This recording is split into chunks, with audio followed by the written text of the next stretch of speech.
The technology and services behind Surpass power the testing of many of the world's highest profile qualifications. Unique technology enables collaborative item authoring in banking, comprehensive test assembly, secure test delivery, and efficient grading and feedback of high-stakes paper, tablet, and computer-based testing, including automated one-click reporting solutions to assist you with item analysis. We can provide access to SME management services and trusted psychometricians, and our test delivery services team can help you get started with online proctoring or finding remote test centers. Or, if you prefer, the advanced integration options and raw data extraction options in Surpass give you the freedom to choose your own external service providers. Trusted by international test publishers, certification, and awarding bodies, the Surpass platform is a globally hosted SaaS service with integration at its core. It is used to deliver millions of secure examinations every year in over 100 countries. In addition to a full range of standard question types, Surpass item authoring includes many innovative features which expand your testing capabilities, such as the spreadsheet question type, diagram creator tool, and the award-winning high-fidelity image viewer. When you use Surpass, you do so as part of a community of like-minded organizations. We constantly reinvest in the development of the Surpass platform with guidance and collaboration from Surpass community members. So, what else sets us apart from the competition? We provide multi-device delivery support from one platform. This is essential for making the most of the many testing scenarios and opportunities in this global market. We stand by our customers by providing excellent service and support, and above all, we are committed to continuously developing innovative features, helping the Surpass community lead the industry. We're confident that with Surpass powering your assessment, we can improve the examination experience for everyone. Get in touch with a member of the team today and discover how your assessment program could be powered by Surpass.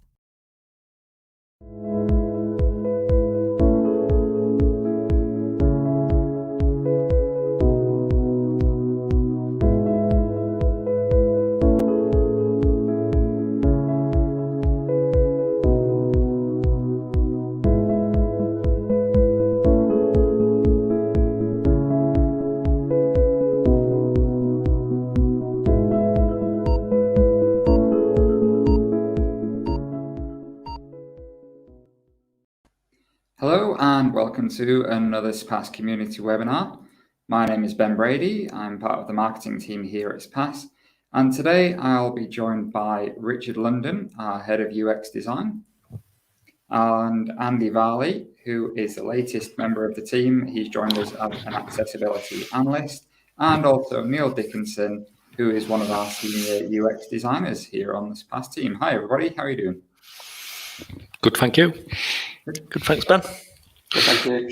So the topic of today's webinar is accessibility and usability within examinations. We will get on to more of that in a second. We're just going to start with a little bit of housekeeping as usual, give people a chance to join in with broadcast and talk about some of the other upcoming events following this webinar. So first of all, ATP, the big global conference that they're doing this year, is taking place online from September the 14th. That will be across the week. Still time to sign up for that. And it's quite interesting. This webinar that we're doing today was actually born off the back of an e-poster session that we're running there alongside a few other panels that we'll be taking part in. The e-poster session is only going to be about 10 minutes long. And we're demonstrating some of the features within Surpass and how it works with screen readers. It's titled Jaws Doesn't Bite, Jaws being a screen reader. And when we talked in the poster and tried to get everything we wanted to into that, it took far, far longer than 10 minutes. So in fact, I don't think it's even going to fit into the 45 minutes to an hour that we've got set aside today, but more on that in a bit. After that, our next Surpass community webinar is on the 24th of September. And that is about standard setting features that we're introducing into Surpass soon. Really interesting feature, that one. We've been working with some partners on getting that up to speed and exactly what it needs to be within the platform. So I won't spoil anything else. You can go to surpass.com/sign up if you want to register for that and receive the usual calendar reminders. And then after that, the highlight of everybody's year, I'm sure, the Surpass conference, like all other conferences, because of what's going on in the world at the minute, we have taken this one online, but we're working very hard to make sure that the collaboration and networking elements of that everybody always rates so highly in the feedback are very much front and center. We've got 3 fantastic keynote speakers for you lined up as well, from the World Bank, Microsoft, and David Price, OBE, who has a new book coming out this week, I believe, as well. So more information on that is available at conference.surpass.com, and you can read all about what's coming up. There'll be more information added to that in the run-up to the conference, and you can also buy tickets on there as well. Okie dokie. So moving on. We have had a few questions in prior to this webinar. Now, given the nature of the topic of accessibility, normally when we're talking about Surpass as a platform, we're quite prepared to answer your questions in the here and now. We know that platform inside out. We have got a few answers ready for the questions that have come in, and we invite more questions on accessibility in the question form available on the Surpass Live page. We might not have the answers immediately available. We're going to talk a lot about things like WCAG today, but that might not necessarily translate into specific regulations that apply to your part of the world, such as Section 508 in the US, for example. If we were to look at every regulation everywhere in the world, that would definitely take longer than an hour. But what we don't want to do is discourage you from sending questions to us that we can then take to the accessibility team and open up more conversations. Maybe we could put the answers alongside the recording of this webinar, or we could set a second part up for the future where we go through some of those frequently asked questions and answers. So please do continue to send questions as normal. We'll do our best to answer everything we can as part of the webinar today, but if not, everything will be addressed following. Okay. So hello again. Welcome to this Surpass Community webinar on accessibility and inclusivity within examinations. So I've already introduced our panel today. We've got Richard London, Head of UX Design here on the Surpass team, Neil Dickinson, one of our senior UX designers, and Andy Varley, the latest member of our accessibility team. And in planning today's webinar, as you know, if you've seen these before, we normally have quite a structure. We'll run through a presentation, some demonstrations, but we found that with this, it was difficult to demonstrate something without linking into something else. It was also very difficult to start a topic of conversation and follow a pattern without then linking to another topic. So what we've done is we've actually just cut the conversation down into these 4 main points. A quick look at what is accessibility in terms of a definition. We'll then look at accessibility, or is it inclusivity, and exactly who is it that we're trying to help with accessibility. I think that's a topic that we don't really cover enough when we talk about the box ticking element of accessibility that some people refer to. We'll then have a look at some of the research the UX team has done. We've had an accessibility team here for a couple of years now, and the UX design team have also started doing more and more research into other areas of Surpass, so that ties together quite nicely. And then to finish off, before we address questions and things, we'll look at WCAG guidelines and what is the thing that Surpass can do to help you with compliance towards WCAG, and also the difference in WCAG guidelines and, for example, regulations such as Section 508. Okay, so first of all, we'll just open the discussion up with the team. So I've lost my cursor. Excuse me a second while I look at this. So what is accessibility? And I believe, Andy, you're going to start us off with this one, aren't you? And then link into whether it's accessibility or inclusivity. So the stats are up on the screen. I understand they're not what you're going to go straight into, but when you're ready, please take us away. Yep, cheers, Ben. So basically what we're going to do is we're going to try and get some accessibility up into a short sentence here. So what essentially accessibility is a list of guidelines. In the UK, we have WCAG 2.1 at the moment, and over in America, we have Section 508. But basically, they're a list of guidelines that help you design a digital product to make it accessible. Now, that sounds like a bit of a box ticking exercise when that is literally the opposite of what we're trying to do here. Basically, we're trying to make a product or develop a product that is inclusive for everybody, regardless of ability. So it works for people with dyslexia, colour blindness, but it also works for the rest of the population as well. Yeah. And okay, so we've got a few of the stats up on the screen now. I believe you've got those in front of you as well. Do you want to just take us through some of those? I know these are UK-based stats, but there are equivalents for other areas in the world. I believe, Richard, you might want to weigh in on this afterwards. Yeah, so this is literally just the UK population. So there's around 13.9 million people in the UK that have some form of disability. So I just wanted to pick up like the top 6 categories out of that, really. So looking at age, there's around 11 million people just in the UK alone that are over the age of 65. Now, interestingly, that's actually the fastest growing technology sector there is. Overtakes teens and 20s to 30s, etc. The next one there is colour blindness. So when I first started learning about accessibility and really getting into it, I found this one quite shocking, really. The colour blindness affects actually 1 in 12 men, but it actually only affects 1 in 200 women. Some sort of genetic thing there. But again, there's 3 million people just in the UK that have some form of colour blindness. Moving on to visually impaired, there's 1 in 5 people that suffer from sight loss at some point in their lives. Now, that isn't including people that wear glasses. That's just sight loss and other visual impairments. Another interesting stat there as well is dyslexia. So just in the UK alone, there's over 6.5 million people that suffer from dyslexia. Now, that actually equates to around 10% of their population. But interestingly, that's people that have been diagnosed with dyslexia. The real figure is probably a lot more like 20%, because a lot of people that have dyslexia don't actually know they have it, which is really interesting. Again, things like mental health. What can we do to design a product to help somebody with mental health? Well, a lot of people might be thinking, well, is there really much you can do there? Well, there is around like things like colours and things like that to make the whole experience as least stressful as possible. And then moving on to physical disability as well. There's 5.5 million people just in the UK that have some form of physical disability, whether they're in a wheelchair or they've lost the dexterity in the hands, things like that. And I think that's really interesting, kind of just a way of leading into the accessibility or inclusivity that we were talking about earlier. So typically with accessibility, the usual topics come up of, does Surpass work with a screen reader?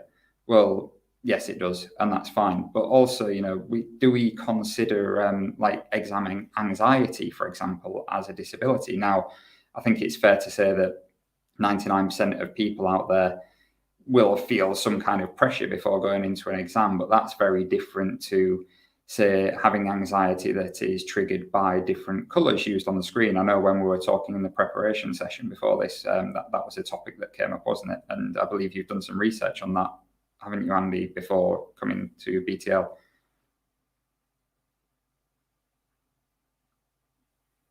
I believe we're having a technical issue here. We seem to have lost audio. Sorry, can you hear me now? Yes. Yes, lovely. We've done quite a lot of research into how different sort of colour combinations and things not only comply to the 4.5:1 contrast ratio for the WCAG 2.1 guidelines, but also around how they affect you mentally, around like things like anxiety and stress levels and things, and what colours can try and calm you during an exam experience. Right. Okay. So, Richard, I'd like to move on to you because we're talking about accessibility, and for a long time, certainly as long as I've been working with you guys, we've had some kind of accessibility arrangement within Surpass, such as choosing colour options to take into account things like you said before about dyslexia, the black on yellow backgrounds, for example, or pink on black or something like that. And also that takes into account to some degree, I guess, colour blindness. But what is it that has prompted us to put together an accessibility team? Why don't we just wait for a prospect or a member of the Surpass community to come to us and say, hey, I need the exam to do this so I can meet these guidelines? What is it that we're trying to do here? So we like you said before, we've been we've had accessibility at the company for a couple of years now, and we're taking that next step now, where we are dedicating development resource to move the product further along, and it's a dedicated team where we're going to be working towards these standards, in the future, as these standards are constantly evolving. Okay, and as part of that, I believe, so we've got Andy obviously on the call with us today. We're also working towards hiring more development to make sure that the accessibility arrangements are put straight into the product there, aren't we? And that's part of the inclusivity is building it from the ground up. I believe we referred to it in one of our past webinars, which is quite a while ago now, the idea of universal design. So it's a lot easier when you're planning a new building, for example, make the building flat rather than have stairs and a chairlift for wheelchair access. So that's like a real world example, which might apply to test centres, for example, in some more extreme cases of looking at accessibility for exams.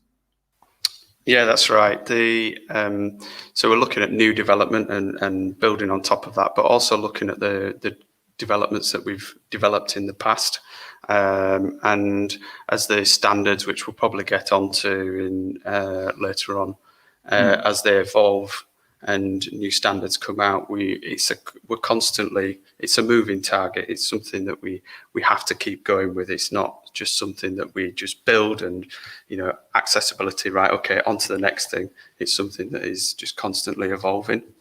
Yeah. Okay. Yeah, and well, if I can just add to that, it's something we're sort of considering at the beginning of our projects now. So it's easier for us to develop accessibility into the product right from the beginning.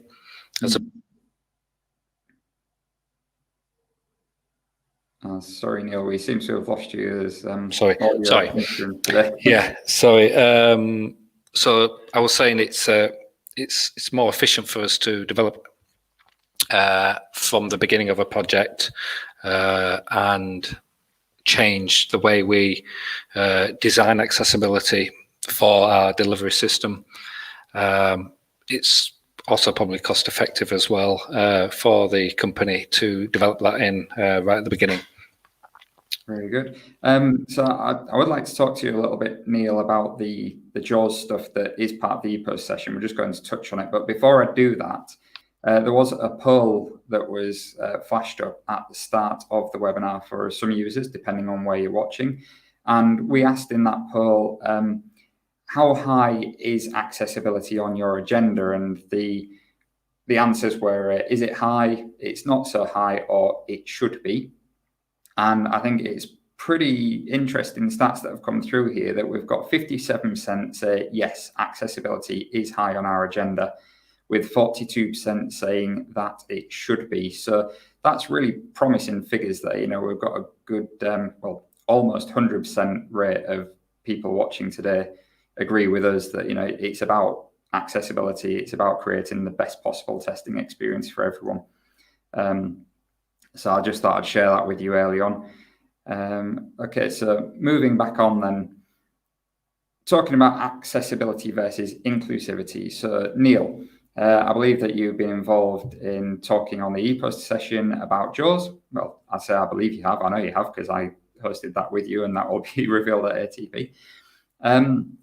Now, we briefly mentioned an analogy of if a question has images, that kind of thing. It's a bit like a magazine, you can lay it out in columns. It's got a visual aesthetic style to it.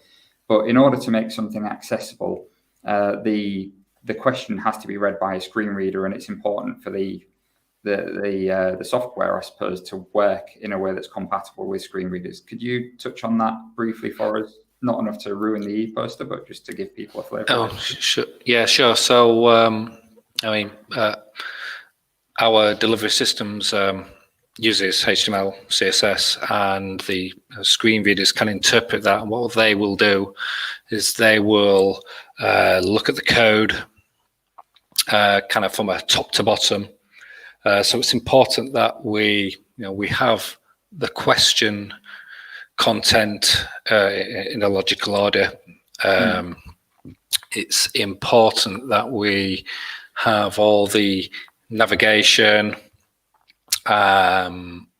information around how to sort of navigate about using Surpass in the right way, and we enable the candidate to be able to navigate using sort of screen reader software or a keyboard. So yeah, it is coded in a particular way to enable screen readers, keyboard users to navigate through an exam.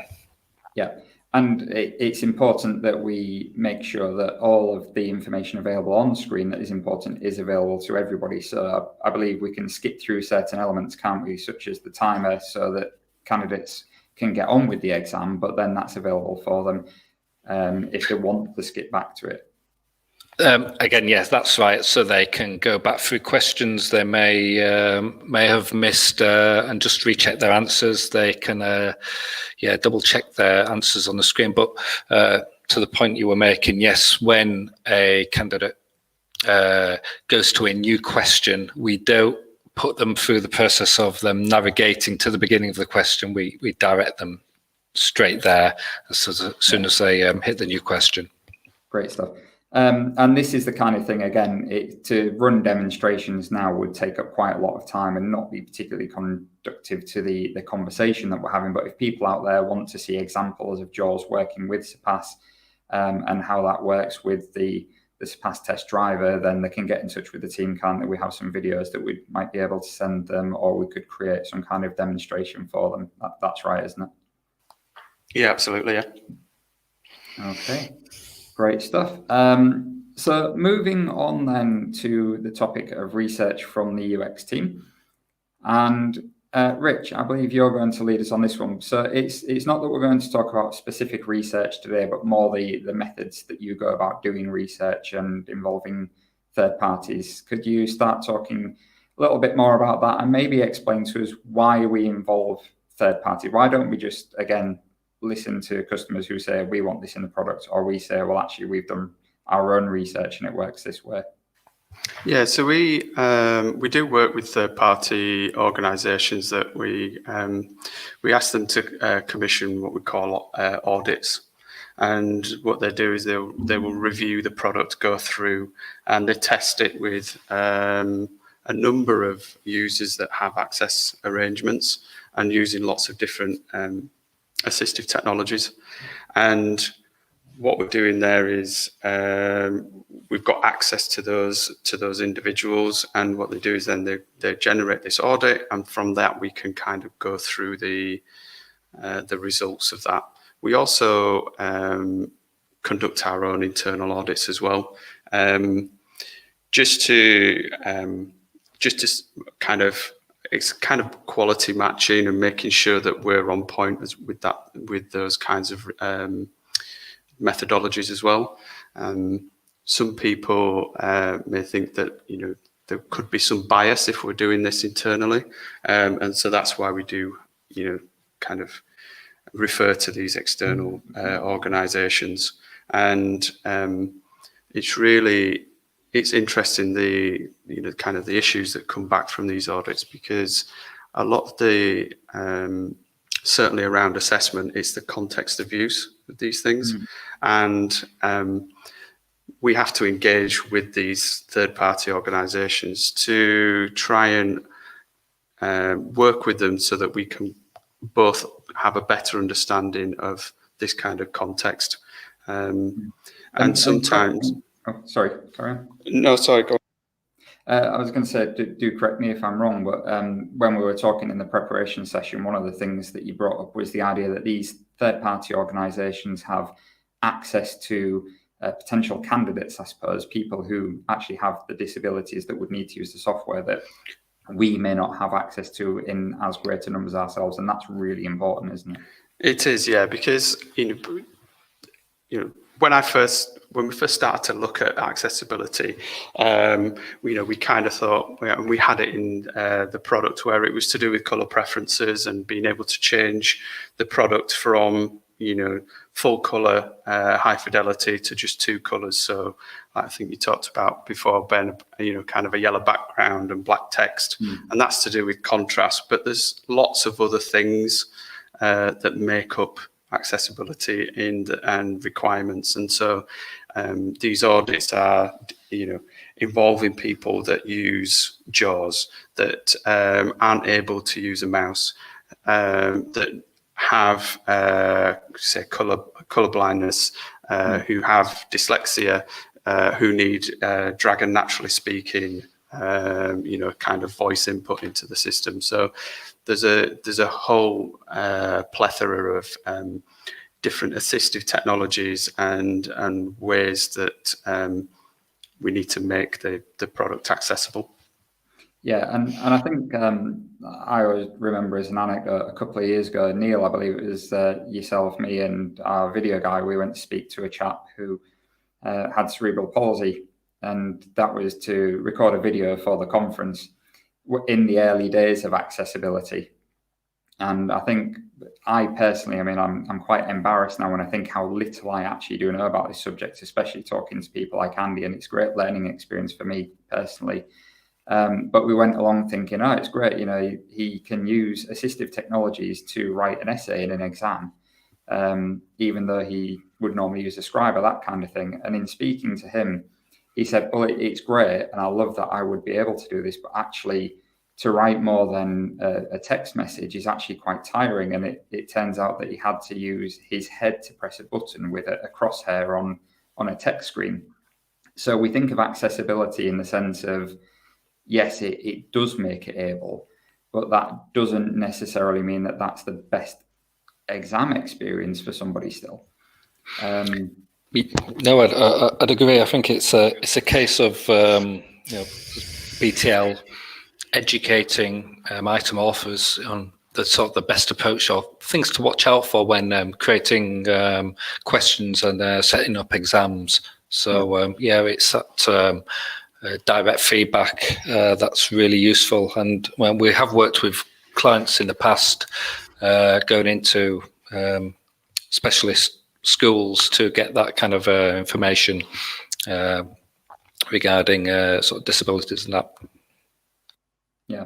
And Andy, again, I know from your experience, you've done a lot of different research in the past, and I believe that just to tie into this, there is documentation available from the team already.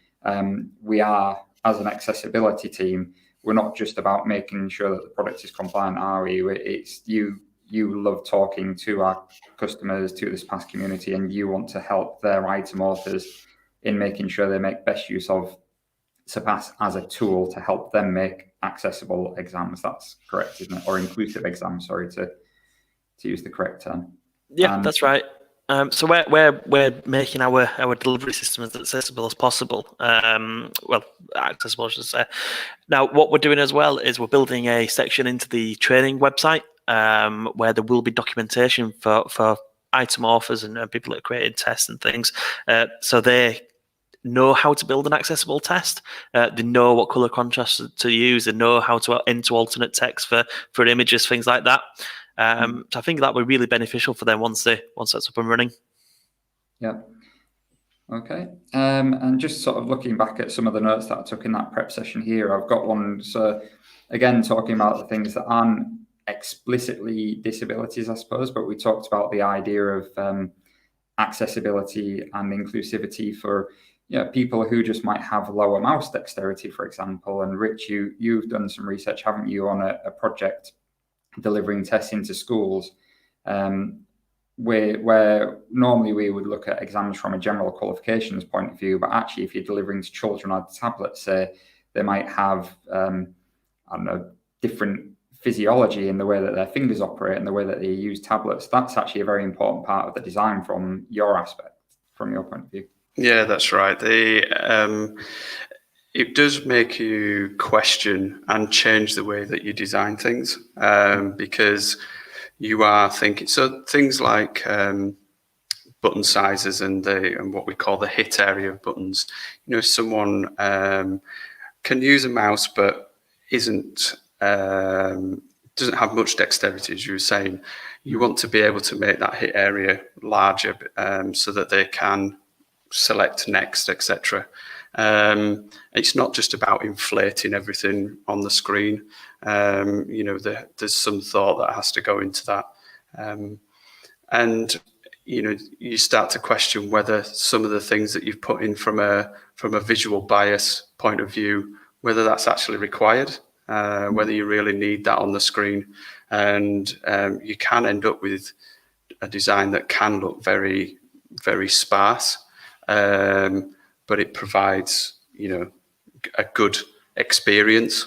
You're not just adding kind of what I call kind of design fluff to it. I know I shouldn't say that as a designer, but it's that kind of stuff. Yeah. And I think I'll try to keep it shorter now just for the sake of time. But earlier on when we were talking about this kind of stuff, we went off onto a tangent about the variety of things that we could cover, didn't we? Such as, color usage, how that sets people off with different experiences and other things. So we said that we were going to focus this webinar on delivery more than anything else. Actually, what we looked at is, well, can we create an exam that is perfect for everybody? There's 7 billion people in the world and every person is unique. So there is an element of making a best fit with our software and making that as a tool that creates the ability for item authors to say, okay, we can actually reach as many people as possible with this and create the best possible testing experience across the board there. Yeah, so there's user generated content obviously within the system, which is the item itself. So we can make the delivery engine, the driver, the surround, and its features and functions accessible. But we have to provide, as Andy was saying, kind of guides for people to be able to create the content and understand why they are doing that, why they add in an alt text to an image, and allowing them to create that content in an accessible way. Okay, very good. So I think that leads us nicely into our next section then, which is what is WCAG and how can Surpass actually help with compliance on that? So Andy, I know this is your specialist area, isn't it, WCAG? You want to start by giving us a brief introduction to what it is in general? Yep, no problem. Cheers, Ben. So as mentioned earlier, there are a set of guidelines, WCAG 2.1 it is at the moment, that provide you assistance on how to make your digital product accessible. So the WCAG 2 guidelines have been around actually since 1998. Version 1 came out in 1998, then followed by version 2, which came out in 2008. And then 2.1 came out in 2018. Now, the difference between 2 and 2.1 is basically the introduction of tablets and mobile phones and things with a touch screen. Now, there's quite a large gap between them particular versions, but there are version 2.2 and version 3 coming out probably over the next 18 months. Now, the reason why that's so now condensed is because of how quickly technology is moving on. Technology moving on over the last 3 or 4 years has been massive compared to what it has been over the last 10, 15 years. So that is what WCAG 2.1 is. It's a list of guidelines that help you build a digital product that is accessible. Yeah, and I think when we were talking in the planning meeting for this webinar, we were saying about it's an evolution, isn't it? It's not so much a changing of requirements or a moving of the goalposts. It's as new technology comes into our lives, there is a need for WCAG to update. And that's one of the reasons that we're kind of, again, going back to the idea of third-party auditing, that kind of thing, to help us stay on top and ahead of the curve, all being well. If I can add to that as well, I think it ties in to BTL having an accessibility team, so we can keep on top of these, changing conformance that are coming along. So it's to our benefit that we have that team in house.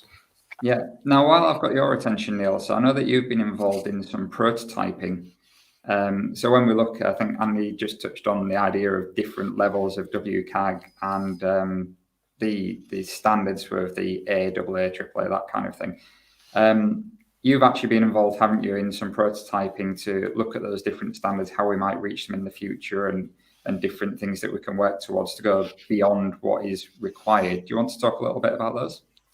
Yeah, sure. So as part of our project process now, with any work that goes into our delivery, that we create a technical prototype of how that feature would work, and this it saves us a lot of time in development.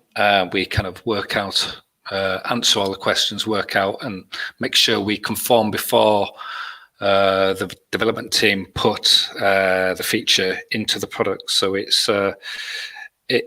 helps us sort of fix all the design issues that can arise around it. It helps us validate against the 2.1 conformance, and it ultimately means that we're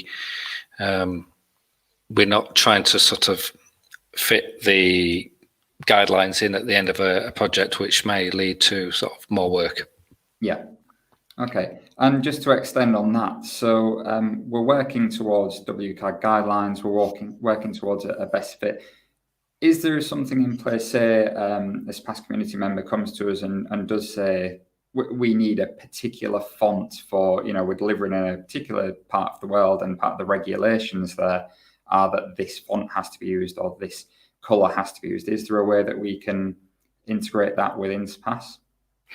Yes, yeah, we've had clients in the past who have had particular typography color requirements to deliver the test. They've wanted a reduction of the UI because they were working with younger candidates, school level candidates. So yes, the delivery system has a certain level of flexibility that we can make certain changes to accommodate those kind of accessible needs. Yeah, so I suppose as with everything, there is a lot that can be done in the platform, but if there is a very specific requirement, then people can get in touch with us. We can deliver training, can't we? The training team here also work with you guys to deliver accessibility training. I believe yes, certainly. Yeah, sorry. Yeah, there's certainly we can certainly target. If there's particular questions that they need to maybe create and work through, that we'll be on hand to help them out. Great stuff. Okay, so a couple of other points just that we thought might be interesting to bring up before we move on to questions. I am conscious that we're already starting to run out of time. Like I said before, this is a very interesting topic.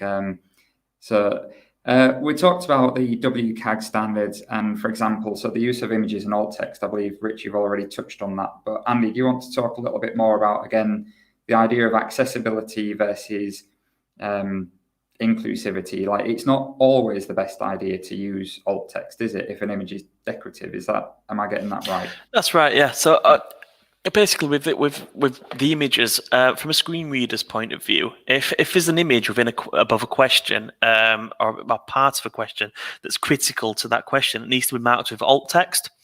Now, just because it's marked with alt text, the screen reader will read it out. But if that image isn't relevant to the actual question, it's just there for decorative purposes, you add alt text into that image that's not really relevant to the question at all. You're just adding in an extra step for someone that's using a screen reader. So you need to basically mark that as alt text and then mark it as null. So it just skips past it then. So, the lesson learned from that really is if the image is relevant to the question, make it available to a screen reader. If it's not, you're just making it more hard work for somebody. So just mark it as null. Yeah. And the other thing that we came up with, so we talk a bit about in the e-poster about how we've made Surpass compatible with JAWS for vast majority of our question types, I believe.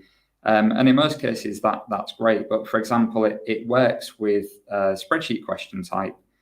But there are WCAG guidelines around blank cells. So I think, Rich, you were talking about this one, and that's the kind of area where we might help people say, yes, Surpass does work. However, you need to author your question in such a way to still coincide with those guidelines. Is that right? Yeah, that's right.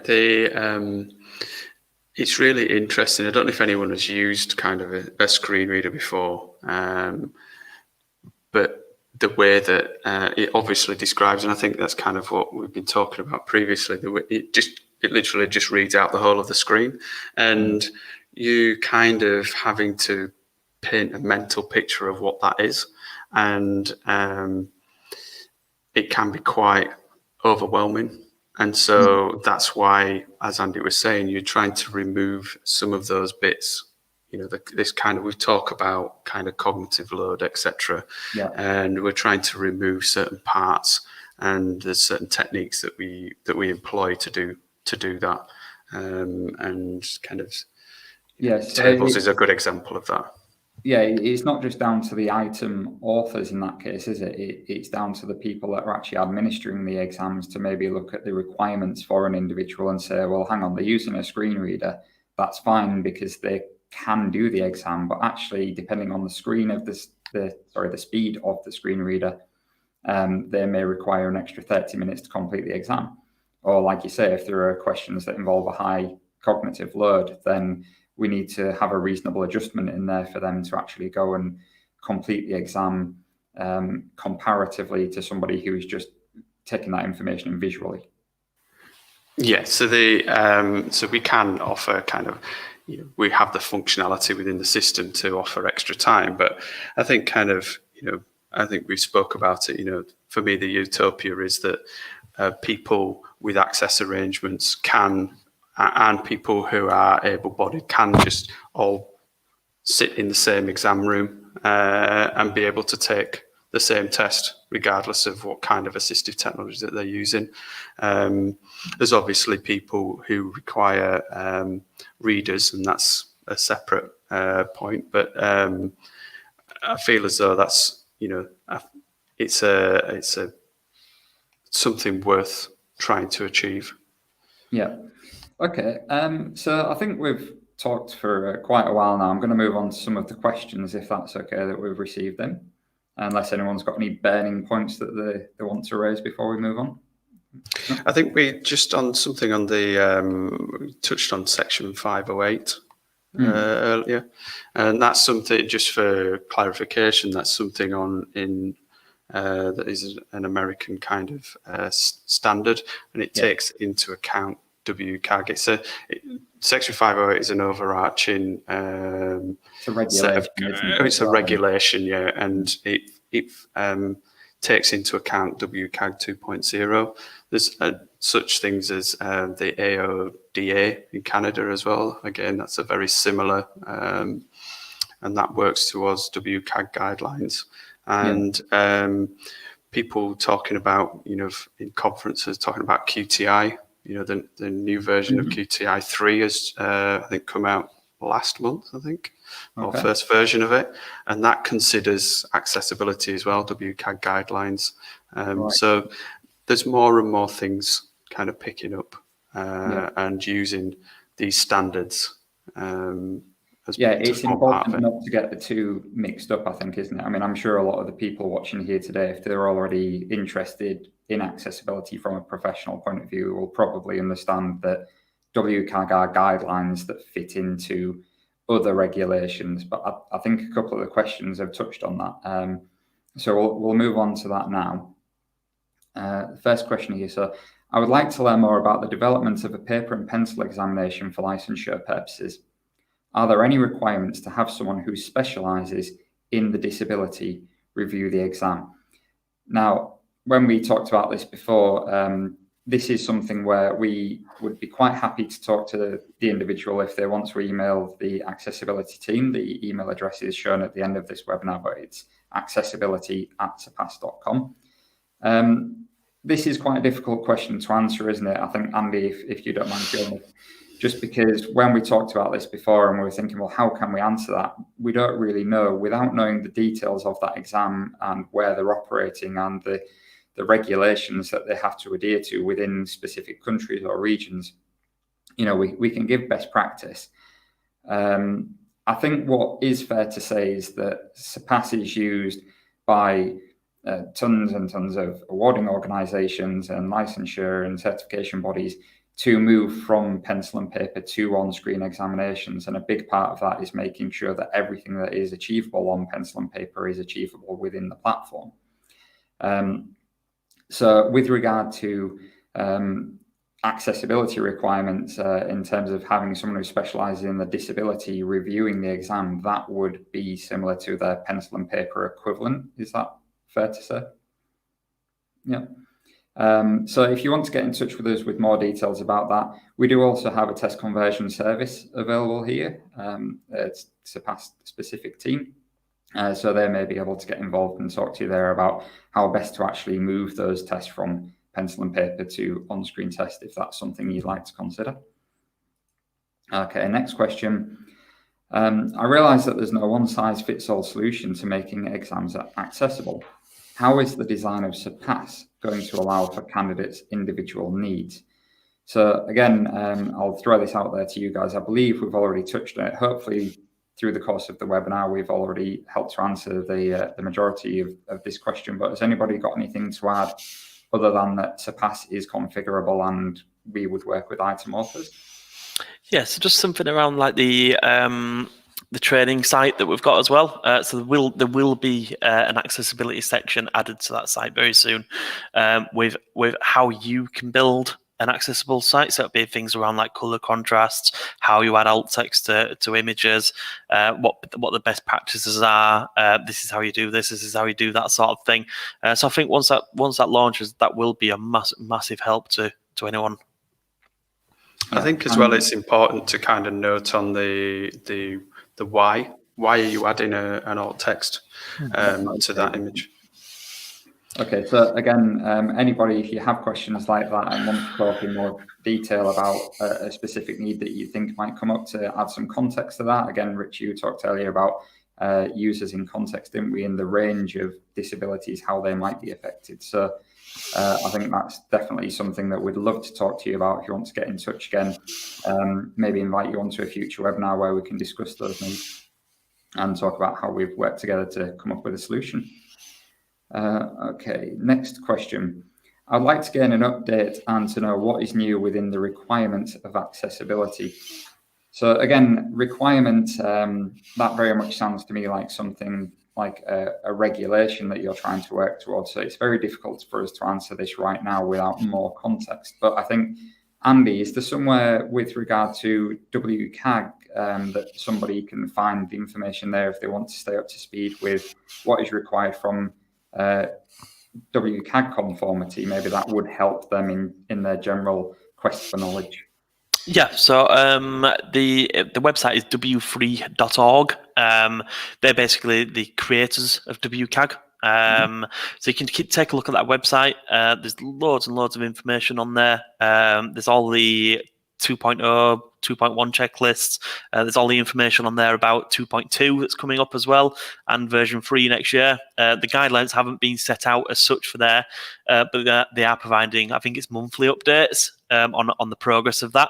So if you want to take a look at that, that'd be a really good place to start. Okay, great. So just looking now at the questions that have come in through the course of the webinar, and there are actually quite a few. I had a quick look earlier on and there was only one in there, but we'll try and burn through a few of these. And I say, any we don't get around to answering today, we will be in touch with you shortly afterwards. So the first one is, have you had JAWS users test your solution, or has it been in-house testing so far? Yeah, so we have tested it in-house, and we've also had it tested by a third party as well. So they've produced a report on how JAWS works with current elements of our system. We've also done that in-house as well, and then cross-referenced the two results, so there's no bias involved either. And yeah, it does work. Great stuff. So next one on JAWS again. There's a question from Erin. How have you found JAWS to handle complex exam questions that may have a lot of abstract components? I'm not quite sure what abstract components means there, Richard. Neil, I don't know if you, in the design process, have come across that, but I assume they mean things like the calculator. So, for example, the calculator tool does work with JAWS, the in-driver calculator. Again, that's one of those things. So is that necessarily best for the cognitive load? Yeah, I think it's an interesting challenge anyway to create these questions.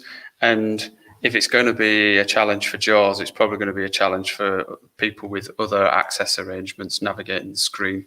You're talking about kind of keyboard accessibility, having to navigate and tab through those complex elements can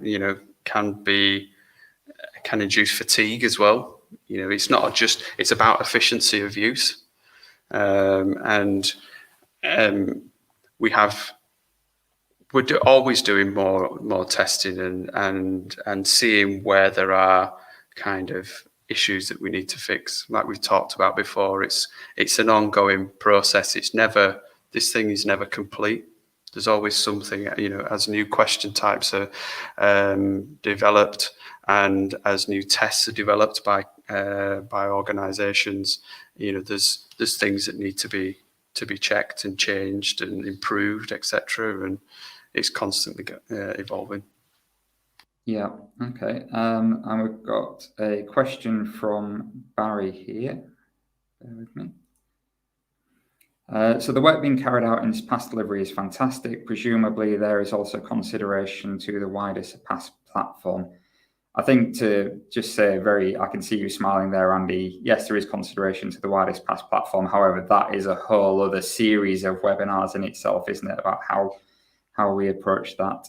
It is, yeah. There's a lot of work involved with this kind of thing. It's as Rich touched on, it's an ongoing thing. It's not just a matter of, as we were saying earlier, ticking a few boxes and hey presto, we're conformant. It is an ongoing project. There's lots for us to do. There's once we'll work on the delivery system and then we'll work on the Surpass system as well. And the end goal is to be fully conformant. Yeah, okay. Quick one here, comment from Gavin. We have used JAWS and Surpass in practice with live delivery of national assessments with blind pupils too. So that's great to hear, Gavin. I know that you're very active within the community and we'd love to hear more from you about that, actually. I think if you wouldn't mind getting in touch with us, accessibility@surpass.com, we could maybe talk about that a little bit more. We've got a question from Lucinda. Is there anything that helps with math questions where somebody would normally use scratch paper? For example, scratch paper being used to make calculations. Now, we do allow for text input, don't we? And the kind of scratch paper as an addition within the test driver. Richard, from a design point of view, is there anything that springs to mind immediately as a good example of that? Or is that something that would be better forwarded on to our product communication team? No, we do have that kind of functionality, and there are ways of achieving that. But it's about the tool or the thing that we use that will enable someone to write in those boxes. So the essay question type, the component that we use in there, is accessible to a degree, and we that's something that people can use. So it's the technology that enables you to use it in a particular way. So it's that kind of that way of thinking, really. Okay. And question from Alan, how about other screen readers, NVDA, VoiceOver? So I'm taking this to mean that we've mentioned JAWS quite a lot. We know that Surpass is compatible with JAWS in the majority of test delivery cases. Do we have compatibility with other screen readers? Yeah, so during the audit process, we don't just test with JAWS. We also test with NVDA, Dragon, and also VoiceOver from Mac OS. We can't guarantee that it's going to work with every single screen reader because there's that many variations. So we can just maybe support the top 4 or 5. Okay. But yeah, it is something that we're working on. Great stuff. Okay, so I'm aware that we are coming past time of the usual 45 minutes, but there's still questions coming in, so we will get back to you with responses to those via email. Should have your details from the sign-up process. If not, if anybody does have further questions, accessibility@surpass.com. And so to finish off today, just like to say thank you everybody who has been watching and listening. The questions have been fantastic. Thank you very much, Richard London, Neil Dickinson, and Andy Varley for joining me, and certainly the experts in this field. I really look forward to working with you guys more and talking about more of the accessibility stuff in the future. I believe we will be running a special interest group as part of this past conference. Is that right? Yeah. Yes, it is. Yes. You're all nodding. Yeah, yes, that is right. But now that we've done the webinar, and all these questions, you're a little bit more nervous than before, I imagine. But no, not nervous at all. The questions have been great, and you've answered them. So that is fantastic. Well done. I don't know why yes has just appeared on the screen there. Yes. Yes. It's a new system I'm using. I'm used to just sitting and presenting these things instead of actually having to manage questions on the side as well. Okay, so all that's left now then is to say thank you everybody for watching today, and we hope you'll join us again for our next webinar, which is Thursday the 24th of September, looking at the new standard setting features within Surpass, and after that for this Surpass conference. Thank you very much. The technology and services behind Surpass power the testing of many of the world's highest profile qualifications. Unique technology enables collaborative item authoring in banking, comprehensive test assembly, secure test delivery, and efficient grading and feedback of high-stakes paper, tablet, and computer-based testing, including automated one-click reporting solutions to assist you with item analysis. We can provide access to SME management services and trusted psychometricians, and our test delivery services team can help you get started with online proctoring or finding remote test centers. Or if you prefer, the advanced integration options and raw data extraction options in Surpass give you the freedom to choose your own external service providers. Trusted by international test publishers, certification, and awarding bodies, the Surpass platform is a globally hosted SaaS service with integration at its core. It is used to deliver millions of secure examinations every year in over 100 countries. In addition to a full range of standard question types, Surpass item authoring includes many innovative features which expand your testing capabilities, such as the spreadsheet question type, diagram creator tool, and the award-winning high-fidelity image viewer. When you use Surpass, you do so as part of a community of like-minded organizations. We constantly reinvest in the development of the Surpass platform with guidance and collaboration from Surpass community members. So, what else sets us apart from the competition? We provide multi-device delivery support from one platform. This is essential for making the most of the many testing scenarios and opportunities in this global market. We stand by our customers by providing excellent service and support, and above all, we are committed to continuously developing innovative features, helping the Surpass community lead the industry. We're confident that with Surpass powering your assessment, we can improve the examination experience for everyone. Get in touch with a member of the team today and discover how your assessment program could be powered by Surpass.